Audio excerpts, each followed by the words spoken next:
When I was 16 years old, I bought my first long distance touring motorcycle. It was a used 1966 BMW R60/2.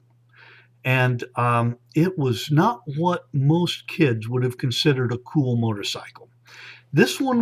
It was huge. It was a big black, had huge saddlebags, rack on the back. The cylinder stuck out in the wind like this. It had a big aluminum fairing and a windshield on it. A big 7.5 gallon tank on the thing.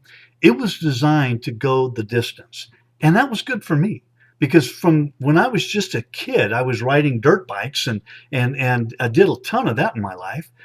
But I'd also grown up listening to my dad's stories, his tall tales of his adventures riding his Harley from Canada to Mexico and coast to coast. And that's what I wanted. That's what I was after. But when I pulled that BMW onto the high school parking lot and everybody else had their enduros and their street bikes, I was kind of unique. And my friends gave me good naturedly, but they liked to give me grief for this old man's bike that I had. So when I was uh, 17 years old, I wrote a defensive poem to kind of combat this, and it's called "Screamin Beemer." And it's been a long time since I've gone through this poem, and so I got a little cheat sheet here, if you'll forgive that. So this one's called "Screamin Beemer." I rode into this Dust Bowl town, ate beans at the local dive, when a few old boys began to noise some anti-Beamer jive. Now, I had a screamin' Beamer, that's BMW to you, and she could pass most anything, either around or through. But these yahoos just laughed at me, claimed I forked an old man bike, suggested that I sell her soon for a wheelchair or a trike. Well, I challenged them all to meet me come sundown Friday night. All were there, though few came back. Most of them died of fright. They all lined up along the side of the dustiest road around. Just bat your eyes, and the breeze from that brought dust from off the ground.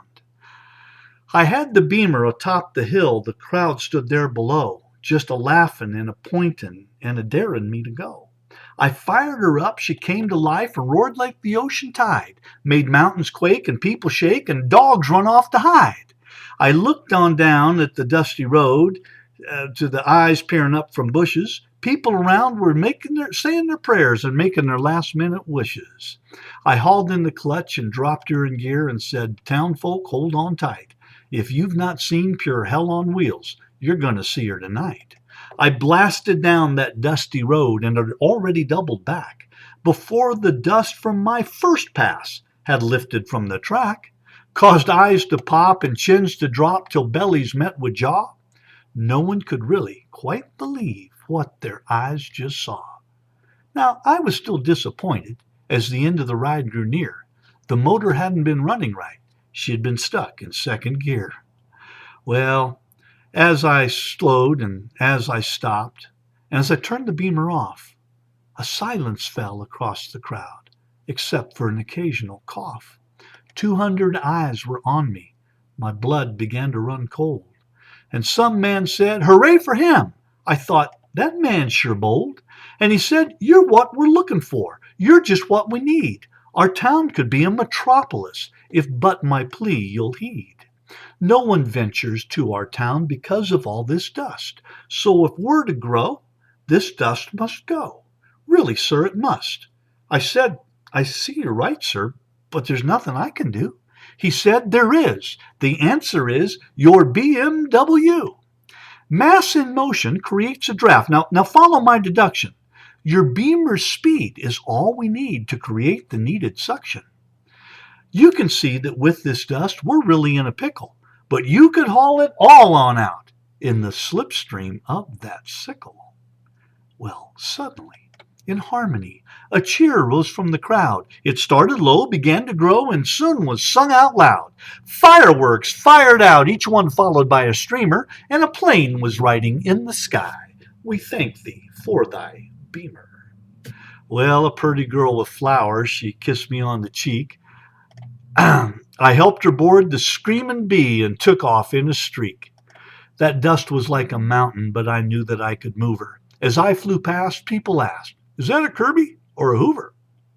Well, I dumped the dust days later in an old mine shaft I found that's made that place 30 square feet of deep and dusty ground. And the town is growing steady like it's never going to stop and now boasts the country's largest Screamin Beemer shop. So if somewhere someone's saying with an eye to future cast that the Beamer's days are numbered as a relic from the past, just take a trip to this old town at Friday's final gleam, a tradition set to this day yet. The purebred Beamers scream.